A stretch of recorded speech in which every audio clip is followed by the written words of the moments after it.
Programme sports sound up के साथ उबैद ताहिर और तकनीकी माविन नदीम अंसारी हाजिर खिदमत हैं। हम दोनों का सलाम कबूल कीजिए।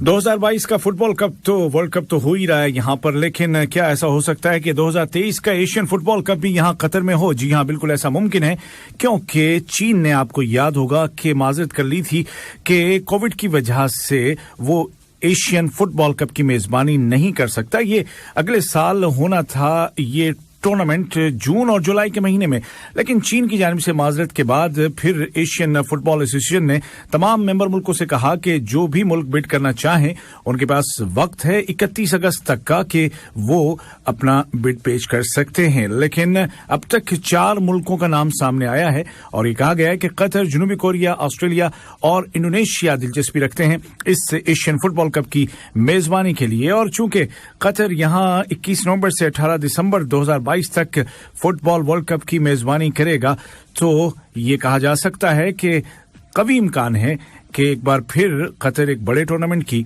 मेजबानी करे अगले साल, यानी कि 2023 में।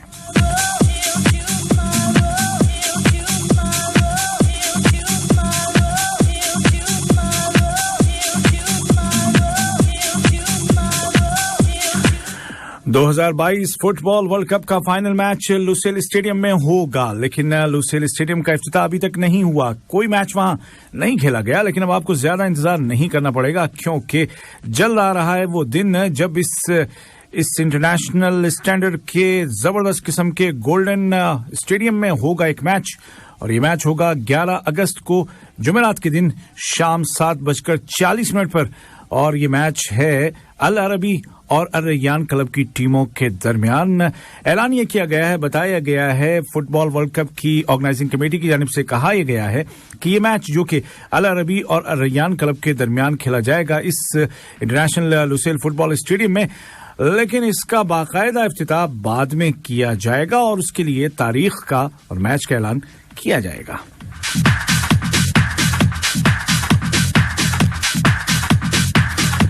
तो अगर आप चाहते हैं कि सबसे पहले लुसेल स्टेडियम में जाएं अंदर और देखें और कोई मैच एंजॉय करें, तो याद रखिएगा ये डेट जुमेरात 11 अगस्त 2022 शाम को 7:40 पर अल अरबी और अल रैयान क्लब की टीमों के दरमियान होगा मुकाबला, जो कि कतर स्टार लीग का सेकंड वीक होगा इस सीजन का। और ये अनऑफिशियल इस माने में है कि मैच तो होगा, लेकिन वो जो कहते हैं ना कि जरा दमदार किस्म का इनॉग्रेशन, इफ्तिताह, जैसे कि हमने देखा था गुज़िश्ता साल तुमामा स्टेडियम का हुआ था, उससे पहले रैयान स्टेडियम का हुआ था, और ऐसी तमाम जो स्टेडियम्स के ऐसा ही एक जबरदस्त इफ्तिताह यहां पर भी होगा। लेकिन अभी सस्पेंस है कब और कैसे इसका ऐलान किया जाएगा।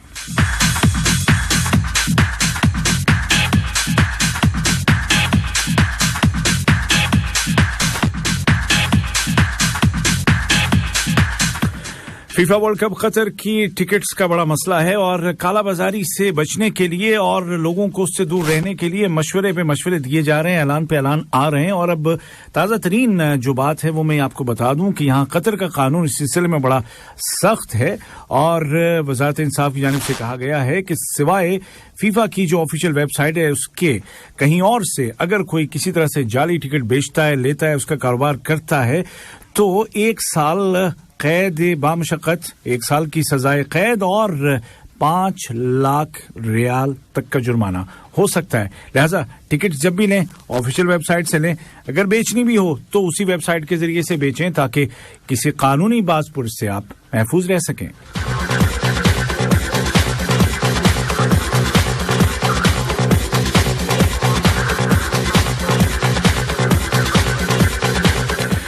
कतर के नामी गिरामी एथलीट गोल्डन मैन मोअत्तज़ बरशम ने एक बार फिर से लहराया है कतर का झंडा अमेरिका के शहर यूजीन में, जहां पर के वर्ल्ड एथलेटिक्स चैंपियनशिप हो रही है, और ये तीसरा मौका है बैक टू बैक कि उन्होंने हाई जंप में किया है गोल्ड मेडल को हासिल, और 2017 लंदन में, उसके बाद 2019 दोहा में, और अब अमेरिका के शहर यूजीन 2022 में। और ये पहली बार इस खेल की तारीख में पहली बार ऐसा हुआ है कि बैक टू बैक किसी खिलाड़ी ने 3 गोल्ड मेडल हासिल किए हैं। वैसे तो 2 भी नहीं किए, लेकिन 3 तो हो गया ना, कि मतलब बिल्कुल ही पक्का रिकॉर्ड इनके नाम हो गया। 31 साल के हैं मोअत्तज़ बर्शम, देखने में नहीं लगते हैं, पतले दुबले से हैं, लेकिन जो हवा में उड़ते हैं तो ऐसा उड़ते हैं कि फिर कोई उन्हें रोक नहीं सकता। और एक दिलचस्प बात मैं आपको बताऊं कि ये जो तीनों गोल्ड मेडल उन्होंने हासिल किए हैं, इसके लिए उन्होंने एक ही जैसा जंप लगाया है।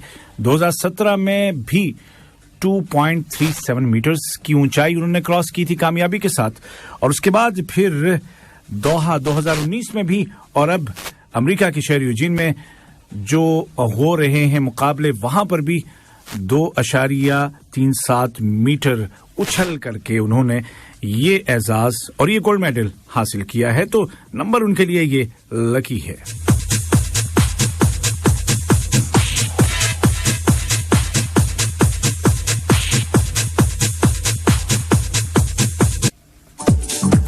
मिस्र के दारुल हुकूमत काहिरा में जारी है अरब चैंपियनशिप बास्केटबॉल की, और ये नौजवानों के मुकाबले हैं, यानी कि यूथ चैंपियनशिप है। और यहां पर इब्तिदाई 3 मैचेस तो जीते थे कतर की टीम ने बैक टू बैक। पहले अमारात की टीम को शिकस्त दी, फिर कुवैत को हराया, फिर सऊदी अरब को मात दी, लेकिन फिर चौथे मैच में हार गया अलजायर से, और 5वें मैच में शिकस्त हुई मिस्र की टीम से। और अब यूं तीसरी और चौथी पोजीशन के लिए उसका मुकाबला होने वाला है, और हमें ये उम्मीद है, और ये मुकाबला होगा कल, और उसके सामने होगी कुवैत की टीम।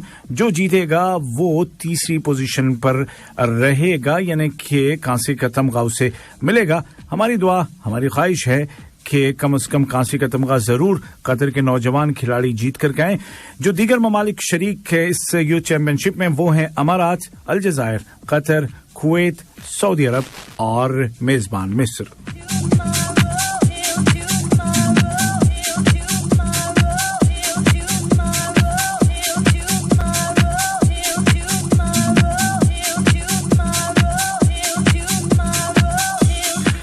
एशियन गेम्स का 19वां एडिशन कहां होगा, इसका ऐलान भी हो गया है। एशियन ओलंपिक काउंसिल ने ऐलान किया है कि चीन के शहर हांगझू में होगा 19वां एडिशन एशियन गेम्स का, और ये होगा मुनाकिद 23 सितंबर से लेकर के 8 अक्टूबर तक अगले साल, यानी कि 2023 की बात हो रही है।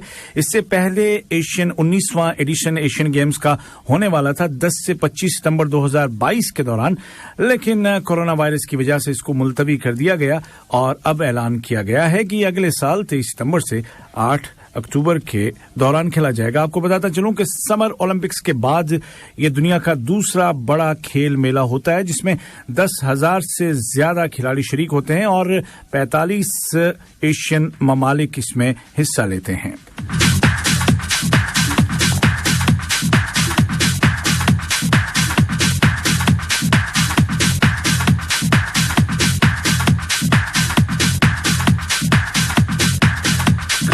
और अब चलते हैं क्रिकेट की दुनिया में, और जिक्र करेंगे पहले तारीखी जीत का, जो कि पाकिस्तान ने हासिल की श्रीलंका की टीम के खिलाफ।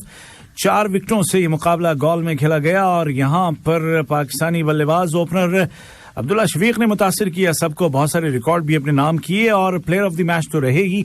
अपनी टीम को मैच जिताने में बुनियादी, मरकजी और अहम किरदार अदा किया। चौथी इनिंग्स में 160 रन बनाना कोई खेल नहीं है, और इतने लंबे अरसे तक बल्लेबाजी करना, वो मैं आपको जरा डिटेल में बताऊंगा। पहले मैं आपको स्कोर बता देता हूं। श्रीलंका ने पहली पारी में बनाए थे 222 रन, जिसके जवाब में पाकिस्तानी टीम ने कप्तान बाबर आजम की सेंचुरी की बदौलत 218 रन बनाए।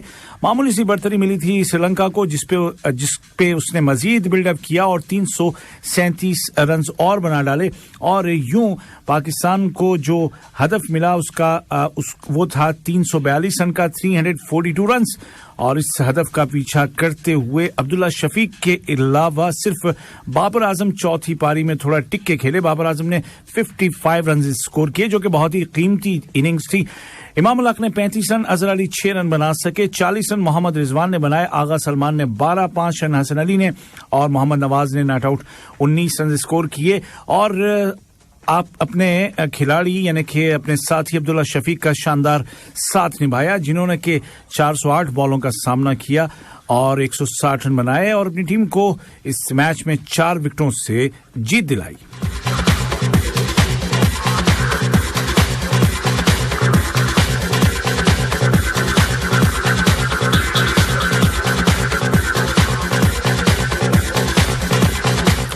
बात सिर्फ इतनी नहीं है कि उन्होंने 160 रन बना दिए और बात सिर्फ इतनी भी नहीं है कि 342 रन का टारगेट चेज हो गया, बल्कि उससे ज्यादा है। मैं आपको बताता हूं कि सेकंड हाईएस्ट सक्सेसफुल चेज है टेस्ट क्रिकेट में गॉल के मैदान पर 342 रन। इसी के अलावा सेकंड हाईएस्ट टारगेट है जो कि किसी भी टीम ने श्रीलंका में चेज किया है। जी हां, और जो सेकंड मैं कह रहा हूं, तो जो फर्स्ट है ना वो भी पाकिस्तान के नाम है, जो है 377 रन का, जो कि पाकिस्तान ने चेज डाउन किया था, लेकिन वो मैदान दूसरा था, पालीकली का मैदान था और 2015 की बात है।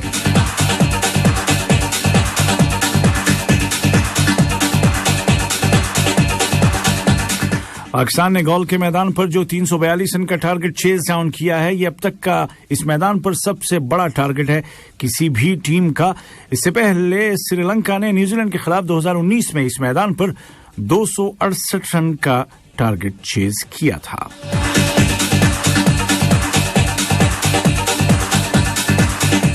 अब्दुल्ला शफीक ने 160 रन नॉट आउट बनाए और इतनी बड़ी पारी खेलने के लिए उन्होंने जबरदस्त टेम्परामेंट का मुजाहिरा किया। 524 मिनट 524 मिनट्स वो क्रीज पर मौजूद रहे, जो कि किसी प्लेयर की जानिब से टेस्ट्स में सक्सेसफुल चेज की बात करें तो ये लॉन्गेस्ट पीरियड है। जी हां, 524 मिनट तक क्रीज पर रहना चौथी पारी में सक्सेसफुल चेज में टेस्ट में बहुत बड़ी बात है और ये अब तक का रिकॉर्ड है। इससे पहले का रिकॉर्ड था अरविंदा डिसिल्वा के नाम, जो कि श्रीलंका के नुमाया बल्लेबाज थे। अरविंदा डिसिल्वा ने 460 मिनट तक बल्लेबाजी की थी, 143 रन नॉट आउट बनाए थे। 1998 की बात है और सामने वाली टीम थी जिम्बाब्वे।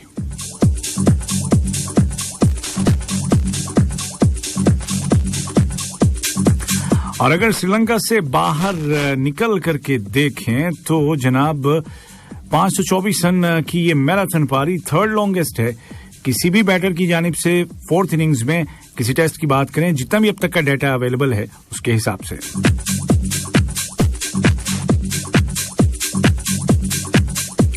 चार 408 बॉलों का सामना किया अब्दुल्ला शफीक ने और वो सिर्फ दुनिया के ऐसे 5वें बल्लेबाज हैं जिन्होंने किसी टेस्ट की फोर्थ इनिंग्स में 400 प्लस बॉल्स का सामना किया।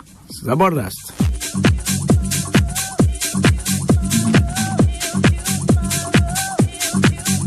अगर पूरे एशियाई मुल्कों को मिला लें, यानी कि श्रीलंका, बांग्लादेश, भारत और पाकिस्तान, तो अनबीटन शफीक के 160 run third highest individual score हैं। अगर पूरे एशिया की बात करें, इससे पहले 210 रन केली मायर्स ने स्कोर किए थे बांग्लादेश के खिलाफ चट्टग्राम में 2021 की बात है। यूनुस खान ने 171 रन बनाए थे श्रीलंका के खिलाफ 2015 में। और अब तीसरे नंबर पर शफीक, अब्दुल्ला शफीक।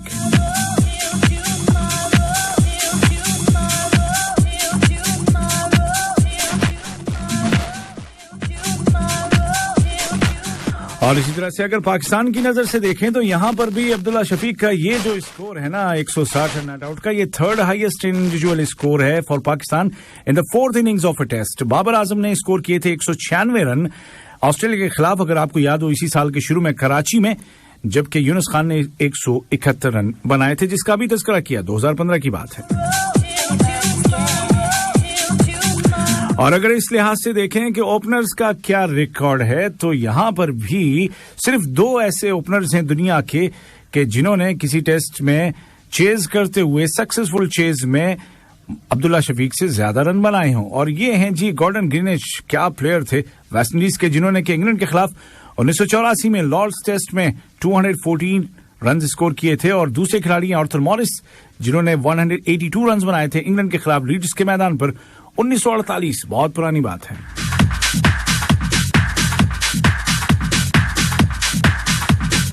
मैं यूं ही तो नहीं कह रहा कि अब्दुल्ला शफीक ने बहुत सारे रिकॉर्ड आज अपने नाम किए हैं। उनके अब तक हुए हैं सिर्फ 6 टेस्ट मैच और 6 पारियों में या 6 टेस्ट मैचों में उन्होंने अब तक बना लिए हैं 720 रन। 6 टेस्ट मैचों में 720 रन।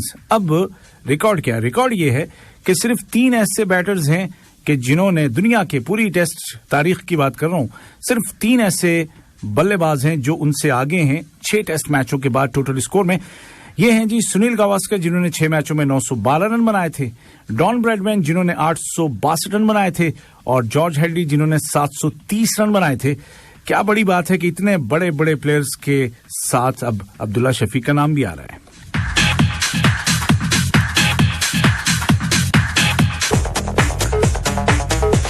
श्रीलंका की जानिब से डेब्यू करने वाले प्रभात जयसूर्या के लिए भी ये सीरीज यादगार है। 2 टेस्ट मैचों के बाद उनकी विकेटों की तादाद हो गई है 21। सिर्फ भारत के नरेंद्र हिरवानी उनसे आगे हैं और उन्होंने लिए थे 24 और बेत्सर जिन्होंने के 22 अब तीसरे नंबर पर हैं प्रभात जयसूर्या।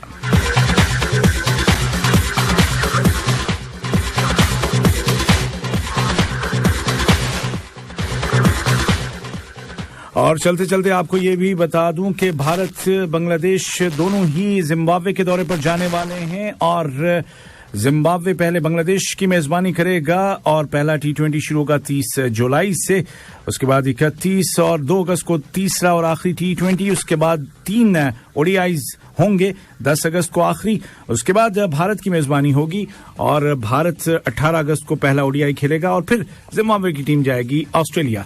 इसी के साथ स्पोर्ट्स राउंडअप से उबैद ताहिर और नदीम अंसारी को इजाजत दीजिए। अपना ख्याल रखिएगा। खुदा हाफिज।